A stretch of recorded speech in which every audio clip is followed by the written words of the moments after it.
to this thing. We got a big game this week. Cowboys versus Eagles, division rivals, 3:30 at AT&T Stadium. The Cowboys have not won a home game this year, which is a weird thing because for the past couple years, they've been like on fire at home. But times change and things change, and the Cowboys have not gotten a victory at home this season. Now, normally, how I used to feel about division games, whether it's the Eagles, whether it's Washington, whether it's the Giants, I usually have the feeling of division game, throw records out the window. Throw all of that out the window because when you play your division rival, it just means more. It means something. I got to admit, I don't have that same feeling coming into this particular game. Part of the reason is already how the Cowboys have been playing, both offensively and defensively, but the injury bug has hit the most important position on any football team. Not just the Cowboys, but on any football team. The injury bug has hit the quarterback. Dak Prescott went out of the Falcons game with a hamstring injury, and some thought that he quit. We'll get into that later on because they had to go back and eat crow and backpedal on that. But right now, reports are saying that the hamstring injury is one that has a partially tear off the bone. The hamstring, I guess, I made a joke during the game because we talked about him running more all last week. He gets to the game and finally takes off and runs, and he hurts his hamstring. And if you remember, there was a meme of a guy back in the day right here locally in DFW. It's a turkey leg dude. And he would always go around in his truck and sell these turkey legs. And he'd always say, he would open them up and he'd shake that turkey leg. And he'd always say, if it don't fall off the bone, it's free. And he'd shake that turkey leg and the meat come falling right off that bone.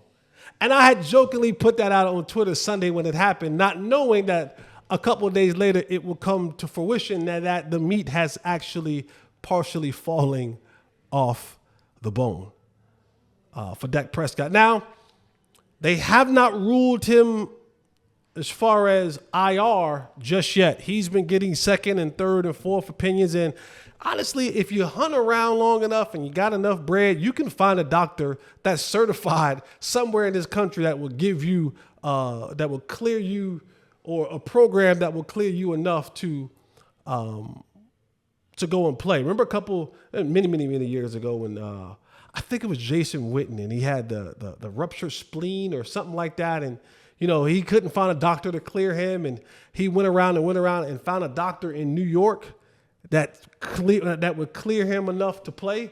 So again, if you got enough money and enough resources, you can definitely find someone that gets you cleared to play. But Dak right now has not quit on his football team compared to what some other NFL players, former NFL players, may think. He's getting second and third opinion because at times NFL football players, our brains sometimes work a little bit differently, and our bodies heal a little bit differently. You got to understand, he's going to get around the clock treatment, and right now they're kind of thinking about whether it's surgery or not surgery, and what is the time frame of healing within that process. Because let's be honest, Dak wants to be out there. He wants to go out there and play quarterback for this particular team, no matter what the record is. He made a commitment to this team. And I think he believes, and I believe, that he wants to fulfill that commitment. And if he can go out there and play, he wants to be able to do it. Because if you go on short-term IR, no matter how you feel, you must miss at least 4 games. So for Dak, he still has a feeling of hope that, maybe they can get a couple wins between now and then, that maybe he can come back and play in a couple of weeks. I don't know what his total thinking is, but I do know that he is in the process of trying to get second and third opinions. But the Cowboys are very close. They're very close when you think about it to kind of being mathematically out of this thing. They got a couple big division games coming up in the near future. Of course, Philly being one of them this Sunday, and then they'll have Washington in a couple of days. Right now, the Cowboys currently sit 13th in the NFC. So outside looking in, if the playoffs ended today, they would not be in the playoffs. But, there's always the winner of the division has an opportunity to make the playoffs. So there's still hope out for that. Also on the injury front, Zach Martin has missed his second day of practice. He's dealing with a shoulder injury. Poor Zach Martin, man. Like, this dude he's holding on. He's trying to hold on the best that he possibly can. But Father Time and these injuries, and the body just can only take so much wear and tear and beating before it gives. And so that CeeDee Lamb, who has a sprained AC joint, he's done some limited things at practice. Still no question, no answer on whether or not he will play this Sunday. If you take my opinion that he tries to play, but it's going to be, one, pain tolerance. How much pain can he take in this shoulder? Two, does it hurt his range of motion? Because if you're trying to throw passes, especially from a backup quarterback who you really don't have a lot of chemistry with, if those passes are high and you really can't lift your shoulder up to get them, or you've now turned to body catching when you're a natural hands catcher. So there's a couple things that can be in play in that particular thing. Pain tolerance, of course. What does it feel like to be hit and you catch a pass? And sometimes you're not always able to brace yourself on the way down. You catch a pass and someone wraps you up from behind, and now your arms are stuck at the side. You're holding the football. That's how he hurt his shoulder the first time, and you fall on that shoulder again. So a lot of things happening there. For those of you who are in the camp of, we should just go and play Trey Lance, that's not happening this week, at least not to start. Now, what happens in that game, if Cooper Rush happens to get hurt, maybe you have no what to see Trey Lance. But right now, they're going with Cooper Rush. He's going to be the starter for you in this game. Micah Parsons, who has missed the last full week with a high ankle sprain, he has been back in practice. So there's a possibility that he may be back in this game. Now, the thing for Micah, yes, it will be great having Micah back, but Micah's conditioning will be poor at best. While he is a freak athlete, while he is someone who has the ability to be a game wrecker and a game changer, the things that Micah really, really depend upon is his speed and his quickness, his get off, his burst, his ability to get from point A to point B in lightning speed. Now, coming off a high ankle sprain, one of the things that he was not able to do in any capacity was run to keep his conditioning up. And I know they have those machines where you're talking about like you're doing with the arms. That's always been a load of bull to me. So Micah, even if he is to play in this game, he is back at practice. And I don't know Micah personally, but as a player, he seems like a guy who's always trying to find a way to get out there in the field. But his conditioning won't be where it needs to be. You miss 4 weeks, you miss a little over a month, and not being able to run and condition, you're going to be tired. You're going to be tired. So maybe, using him on third downs or necessary pass downs. And a lot of times, pitch count is a lot different in NFL and versus NBA or Major League. Because sometimes if a guy is good enough to go out there and play, he goes and plays. And sometimes you don't even know that he didn't win the game. You just look up and he's in the game.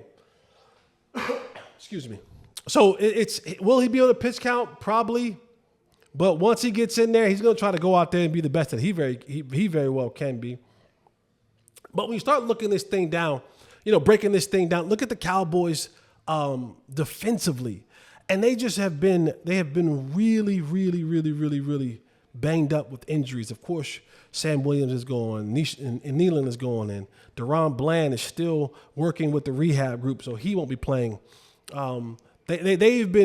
Tank is still out. So you're talking about a lot of players on this team banged up and hurt and injured on the defensive side of the ball. And you couple the injuries with the lack of production that you got from guys like Mozzie Smith, like you got from Donovan Wilson. And it's tough. And you try to find ways to look at this game and go, all right, where is a win? Where can these guys go get a win? And when you look at the Cowboys, they are either dead last or near the bottom portion of the league. And you name a defensive category. Yards given up, first downs given up, touchdowns given up, rushing yards given up. Not so much passing yards because a lot of teams don't even have to pass on them because they just run the ball so effectively. Time of possession they're giving up. Broken tackles, missed tackles they're giving up.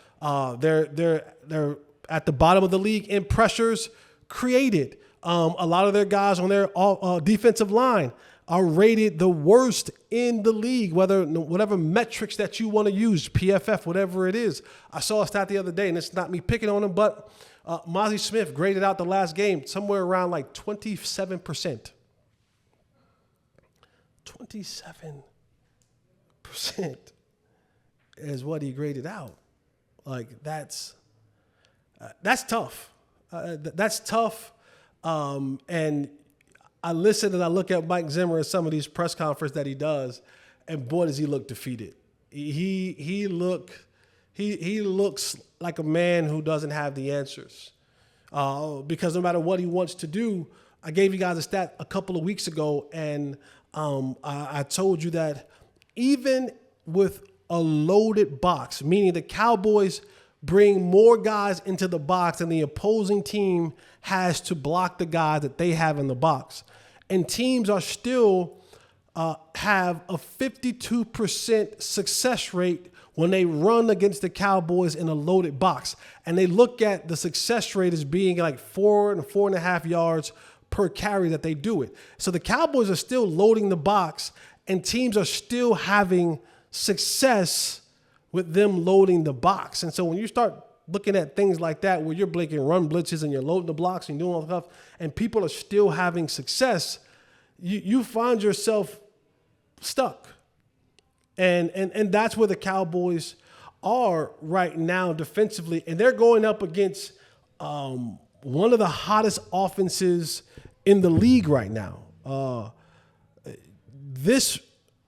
This Philadelphia offense right now, I would say, is probably one of the hottest offenses in the league, not necessarily when it comes to points, but just as their ability to come together and play well. I'll give you an example. There's been 9 weeks that have been played in this season, and every week you have the AFC and the NFC offensive and defensive player of the week. There's been 9 of them. There's been 9 offensive players of the week in the NFC. 3 times has it been Saquon Barkley. Week 1, week 7, week 9. A third of the season, Saquon Barkley has played to a point where he was considered the best offensive player in the NFC. And when you look at what he's doing from a running back perspective, he's averaging over, I think, 125 yards a game. And what he does for this Eagles offense is he stabilizes it.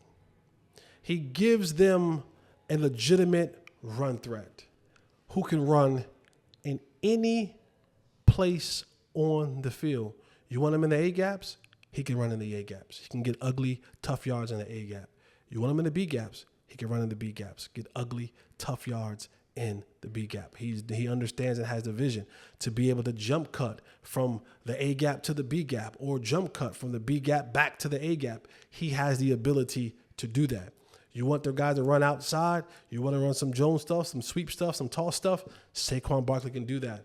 And then what else he does well is he's a fantastic pass catcher out of the backfield. You can run screens with him. He had a play last week against the Jaguars where he lined up in the backfield, basically kind of ran like a wheel route on one of the nickel or safeties and caught it over the shoulder, corner of the end zone, get both feet down, touchdown. Like, this is what you get with Saquon Barkley. So it's taking the pressure off of Jalen Hurts to have to be the doer of everything, have to be the quarterback of everything, has to be the runner of everything. He has to tote the ball, get the ball to Saquon. Right now, this Eagles offensive line is ranked 9th in PFF rankings as one of the best top 10 offensive line.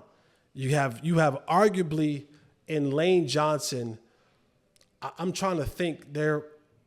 I don't know if there's been a better right tackle in the National Football League as good as Lane Johnson in the last 10 years, 15 years. Like he when he's all said and done, he's gonna put that jacket on and be in Canton, Ohio, and they'll have a bus, and he'll be able to go up there and do a speech because he'll be a Hall of Famer. And this offensive line is good. They run a lot of 12 personnel, one back, two tight end sets. And then they have their receivers. Now, Devontae Smith has missed a couple days of practice this week. Excuse me. He missed a couple days of practice this week with a hamstring injury. Now, I'm not saying it's the falling off the bone hamstring, but if they don't have him, that's a plus for the Cowboys. Because having Devontae Smith, having A.J. Brown, Dallas Goedert is still there, but he hasn't been as effective this year. But they have two stud wide receivers. Like Devontae Smith, on any other roster, probably he could be a number one. Like he has number one ability. Even though he's the number two for these guys, he has number one ability, and he's fast. He runs good route, has really good hands. It can make your life a miserable hell with what he can do in the pass game. Now, the Cowboys, offensively,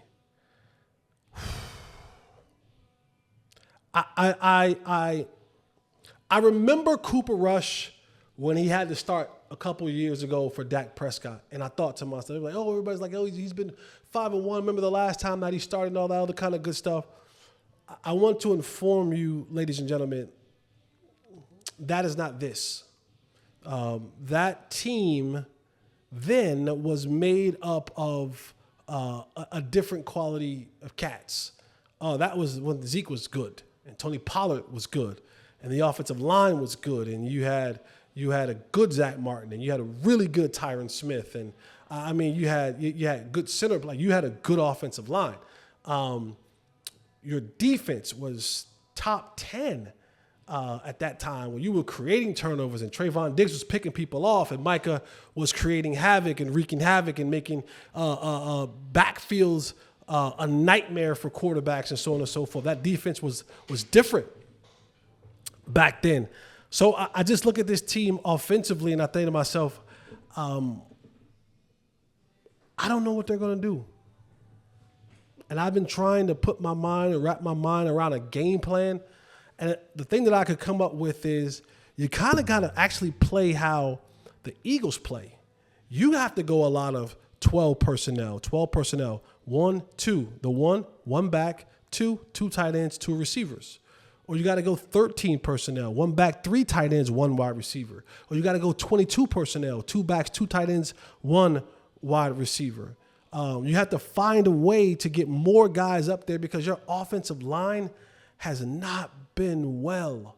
And you'll have one player on the offensive line play well, and then the other 4 won't play so well. And it's been rotational chairs in there because, last week you'll say, hey, Terrence Steele probably finally played well. But Zach Martin didn't play as well, or Tyler Smith didn't play as well, or Cooper Beebe didn't play as well.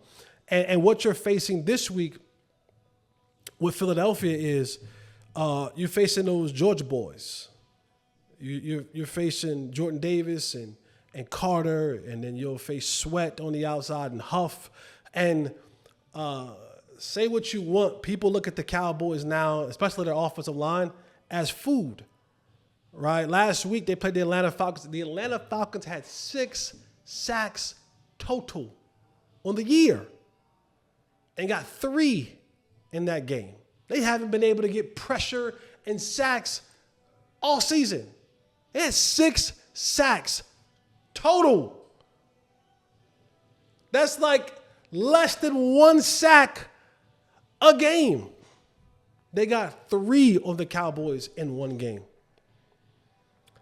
Philadelphia in the last 6 games coming off the bye for them. I think their bye was in week 6.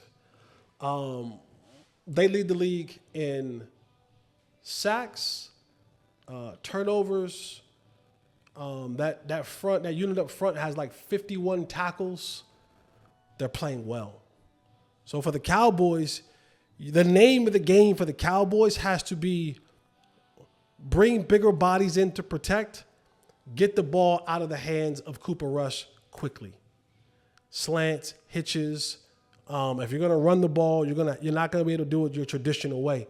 I just don't think that you have the facilities to go up against this Eagles defense and have a successful running game.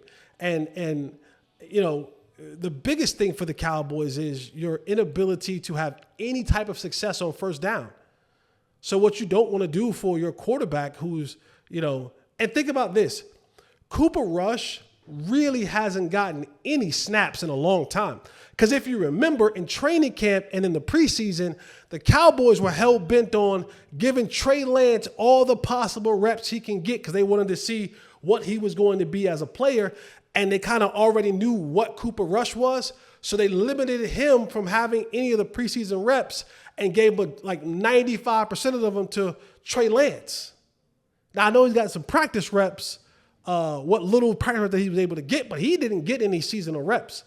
So now he's being thrusted into that. I think the best thing that the Cowboys can do is get the ball out of his hands quickly, throw the ball to the tight end, try to establish a run game, but it's going to be difficult if you get down in this game quickly.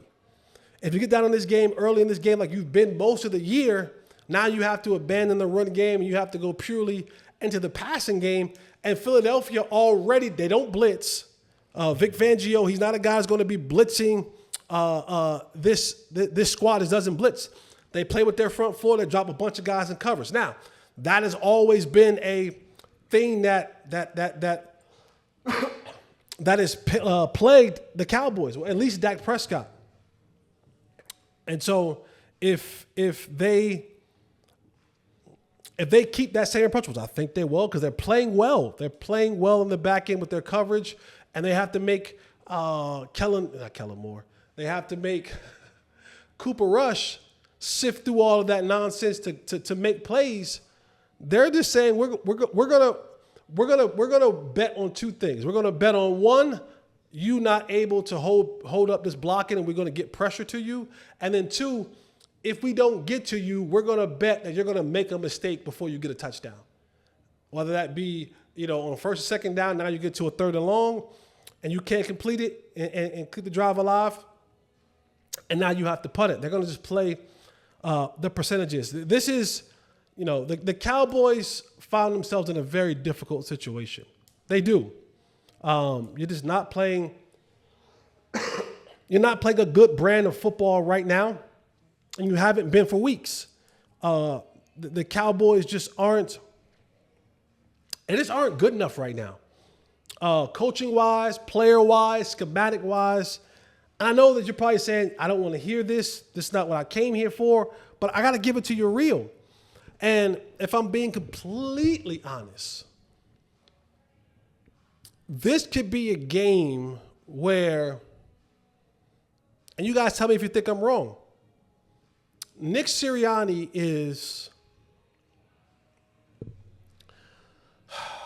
some may say classless, some may say an airhead, some may say an a-hole, some may say arrogant. Like when people outside of Philadelphia, and if we're being honest, some of you Philadelphia fans say a lot of things about Nick Sirianni negatively. About the way that he acts. Remember a couple weeks ago, he was like talking to his own fans. He has this smug look about him. Like he just looks like he has a punchable face. Not that I condone violence, but I understand it. He has a punchable face. On top of that, Kellen Moore wasn't welcome here anymore. He hadn't forgotten about that. And Mike McCarthy didn't want him. He didn't want Kellen here. He didn't want Kellen calling the plays. He didn't want Kellen doing any of that. So between those two, this could be one of those type of games where they can almost pull a Ben Johnson and Dan Campbell and try to embarrass you at home in front of your own fans, they want to run the score up. They might want to beat you by 40. Like, that's a legit scenario. And if you watch the Eagles watch them last week, they almost cost them the game because of Nick Sirianni's just uber aggressiveness, going for it on fourth down, going for 2 points, not kicking the field goals and all this other nonsense. They're going to try to come in here and put belt to tail on the Cowboys. Not only because it's a division game, not only because the Cowboys are ripe for a whooping, but just because they're a-holes. And I can't say that I'm mad at them, because if I had a chance to put a whooping on my rivalry, I would want to do the same thing. I would want to set the tone and set a statement to the rest of the NFC East. We daddy. And I don't know if that means, you get that credit off of beating the Cowboy team currently constructed, but I don't think there would be nothing more that Nick Sirianni would want than to beat the Cowboys at home by 40. I just firmly believe that. So, I think the Cowboys will be outmanned, outmatched in this particular game. Kellen Moore right now was using motion at an all-time high for this team. They're like 18th in the league with motion. That's pre-snap, at snap, motion. That's one of the things that hurt the Cowboys defense, the teams that do a lot of motion, and they do that. Kellen Moore looks completely different. Like, he's woken up. I'm not saying he woke, but he ain't asleep no more about how and when to run these plays. So prediction for me, man, don't look good for the Cowboys. I don't think the Cowboys win the home game this Sunday. I think they take a major L, and they lose 40-17. I think the Eagles put a 40 burger up and would probably try to put a 50 burger up. My gut feeling.